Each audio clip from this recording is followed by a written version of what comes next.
Baik, ini saya Syifa Fadilatul Rohmah dengan NIM A1C22444 akan menjelaskan materi yang pertama mengenai lingkaran. Lingkaran adalah himpunan semua titik-titik pada bidang yang berjarak sama terhadap satu titik tertentu pada bidang. Titik tertentu disebut titik pusat dan jarak dari pusat ke suatu titik pada lingkaran disebut jari-jari. Nah, kita harus mengetahui bentuk umum dari persamaan lingkaran. Bentuk umum dari persamaan lingkaran itu ada X kuadrat tambah Y kuadrat sama dengan R kuadrat. Ada juga X kuadrat ditambah Y kuadrat ditambah AX tambah BX tambah C sama dengan 0.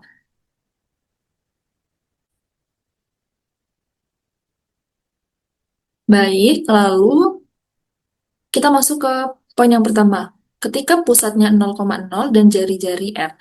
Ketika yang diketahui pusatnya 0,0 dan jari-jari, maka kita menggunakan persamaan yang X kuadrat ditambah Y kuadrat sama dengan R. Sedangkan ketika yang diketahui adalah pusat H, K dan jari-jarinya R, maka kita menggunakan penjabaran dari persamaan yang pertama. Penjabarannya itu X dikurang H dikuadratkan ditambah Y dikurang K dikuadratkan sama dengan R kuadrat. Nah, R di sini kan jari-jari teman-teman, jadi kalau R kuadrat berarti jari-jari yang dikuadratkan. Baik, di sini saya langsung menjelaskan contoh. Contoh yang pertama, ketika pusatnya 0,0 dan diketahui jari-jarinya 5, maka dimasukkan X kuadrat ditambah Y kuadrat sama dengan 5 dikuadratkan yaitu 25. Nah, di sini kita bisa melihat lingkarannya. Nah, ini adalah titik pusatnya B 0,0. Untuk jari-jarinya 0 ke 5. Lanjut, contoh yang kedua. Di sini diketahui pusatnya itu 6,0 dan jari-jarinya 6. Maka kita masukkan ke persamaan yang ini. X dikurang 6 dikuadratkan, ditambah Y dikurang 0 dikuadratkan sama dengan R kuadrat. 6 dikuadratkan berarti 36. Maka kita dapat lingkarannya seperti ini bentuknya.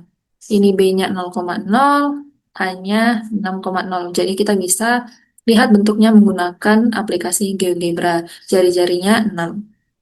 Baik, itu saja yang bisa saya jelaskan mengenai materi lingkaran. Semoga dapat dipahami. Terima kasih. Baik, saya di sini Cici Wandari dengan NIM A1C224070 ingin menjelaskan tentang persamaan garis singgung lingkaran dengan GeoGebra klasik. Langsung saja ke videonya. Langsung saja, garis singgung lingkaran itu tersendiri kan harus tegak lurus dengan jari-jari di suatu titik singgung tertentu. Nah, kita misalkan kita tentukan dulu jari-jarinya, lalu ini titik B, kemudian titik lain sambungan ke titik lain. Nah, didapatkan jari-jarinya itu AB. Kemudian kita tentukan garis tegak lurusnya dengan cara pilih titiknya, lalu pilih garisnya hingga didapatkan garis tegak lurusnya. Maka didapatkanlah persamaan garis singgungnya. Nah, garis singgungnya ini 2,27x dikurang 1,96y sama dengan min 23,96. Nah, ini adalah garis singgung yang tegak lurus dengan jari-jari lingkaran tersebut. Nah, ini dapat dibuktikan juga dengan pilihan sudut, lalu kita dapatlah sudutnya itu 90 derajat. Kemudian jika kita pindah kemanapun garisnya kita pindahkan, maka garis singgungnya itu akan selalu tegak lurus dengan jari-jarinya tersebut. Lanjut gimana sih kalau misalnya titiknya itu berada di luar lingkaran? Misalnya kita ambil titiknya itu 10,3 ya. Nah, lalu kemudian dari titik ini akan kita buat garis singgungnya. Nah, kita buat garis singgungnya. Pertama kita tentukan dulu titik dan lingkarannya. Nah, lalu udah selesai, maka kita dapatlah garis singgung itu ada dua garis, yaitu ada garis H dan garis I.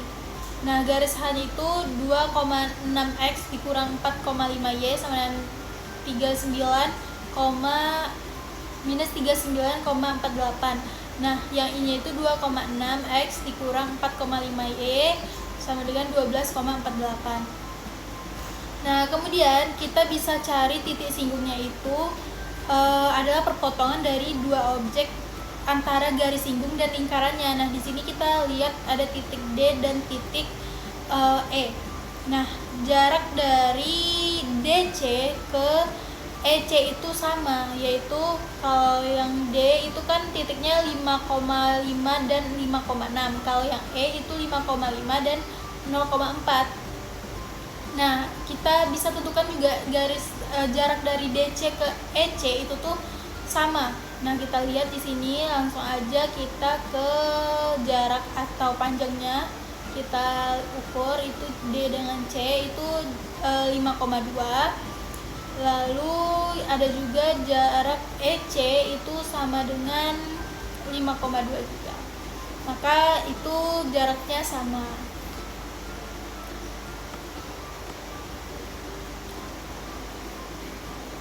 Panjangnya. Nah, lanjut aja. Nah, kalau kita pindahin kemanapun titiknya, itu akan memiliki dua garis singgung yang memiliki panjang yang sama di antara titik yang di luar lingkaran dengan titik singgungnya. Kemudian apabila titik C ini kita pindahkan ke dalam lingkaran, itu maka akan tidak dapat dihitung atau tidak dapat ditentukan.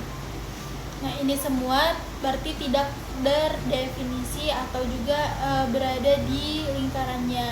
Di garis busur lingkaran itu tetap tidak terdefinisi juga. Jadi harus di luar lingkar. Oke, terima kasih. Baik, di sini saya Tria Lestari dengan NIM A1C224002 akan menjelaskan mengenai elips.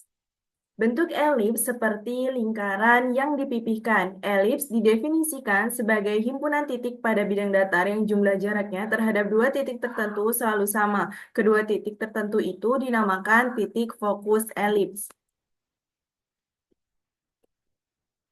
Nah, sebelum saya menjelaskan mengenai contoh soal menentukan persamaan elips menggunakan GeoGebra, saya akan menjelaskan sedikit rumus-rumus persamaan elips. Yang pertama, elips horizontal terdapat dua rumus, yaitu untuk titik pusat 0,0 dan titik pusat P, Q. Di sini terdapat titik fokus, panjang sumbu mayor, panjang sumbu minor, titik puncak, bentuk umum persamaan, direktris, panjang locus rectum, dan eksentrisitas. Nah, sama seperti rumus elips horizontal, elips vertikal di titik pusat 0,0 dan titik pusat P, Q juga terdapat titik fokus, panjang sumbu mayor, panjang sumbu minor, titik puncak, bentuk umum persamaan, direktris, panjang locus rectum, dan eksentrisitas. Nah, di sini kita akan coba mengerjakan soal, tentukan koordinat titik puncak, titik fokus, dan direktris dari persamaan elips 16x kuadrat ditambah 25y kuadrat sama dengan 400. Di sini kita akan menyelesaikannya menggunakan GeoGebra. Langkah pertama dalam penyelesaian soal tersebut yakni persamaan 16x kuadrat ditambah 25y kuadrat sama dengan 400, maka kita bagi dengan 400. Maka akan dihasilkan yaitu x kuadrat per 25 ditambah y kuadrat per 16 sama dengan 1. Nah, di sini terbentuk ya elipsnya. Nah, di sini coba kita ubah warnanya saja. Nah, kita akan mencari slidernya. Dengan klik menu slider,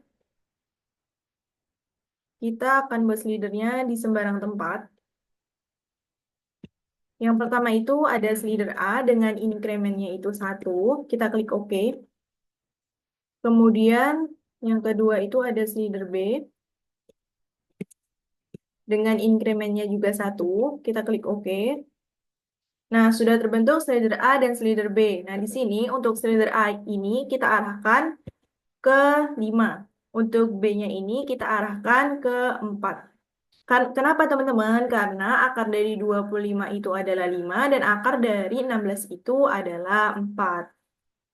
Nah, kemudian kita akan tentukan nih titik puncak sumbu mayornya dengan cara memasukkan rumus yaitu A sama dengan A, 0. Nah, kita klik enter, kita dapatkan nih nilai A-nya itu 5,0. Kemudian untuk A aksennya itu sama dengan negatif A, 0. Kita dapatkan nilainya itu adalah negatif 5,0. Kemudian kita tentukan titik puncak sumbu minornya yaitu B.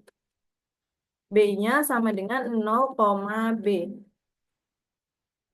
Didapatkan nilainya itu 0,4. Kemudian untuk B aksen itu adalah 0, negatif B. Nah, didapatkan nilai itu 0, negatif 4. Nah, kemudian kita akan menentukan titik fokusnya. Di sini kita harus tahu dulu nilai dari titik C, di mana untuk C ini itu sama dengan C sama dengan akar dari A kuadrat dikurang B kuadrat. Nah, ternyata nilai dari titik C ini adalah 3. Kemudian kita baru bisa mencari nilai titik fokusnya, di mana F sama dengan C, 0.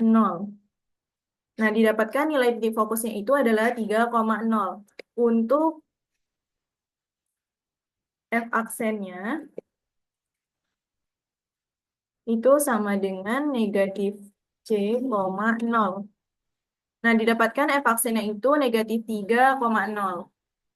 Nah, kemudian kita akan mencari persamaan direktrisnya, di mana gunakan rumus D sama dengan